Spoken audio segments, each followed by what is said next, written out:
అనుదిన నిత్య జీవపు మాటలు. దేవుని నామానికి మహిమ కలుగునుగాక. దేవుని వాక్యాన్ని చదువుకుందాము. నీతియుక్తమైన బలులు అర్పించుచు యెహోవాను నమ్ముకొనుడి. కీర్తనల గ్రంథము 4వ అధ్యాయము 5వ వచనం.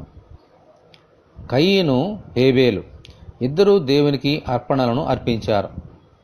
అయితే దేవుడు కయీను అర్పణను తృణీకరించారు, హేబేలు అర్పణను స్వీకరించారు.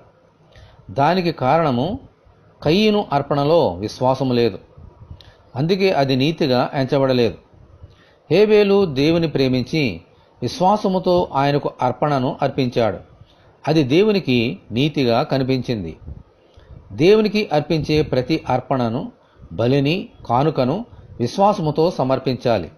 అప్పుడే అది నీతిగా ఎంచబడుతుంది.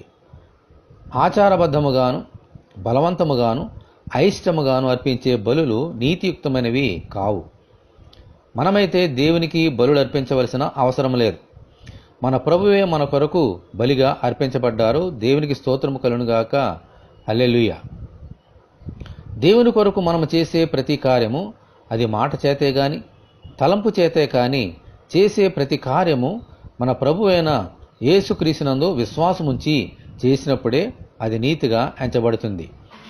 ఇటువంటి కృప దయచేయమని దేవుని మనము ప్రార్థన చేసుకుందాము.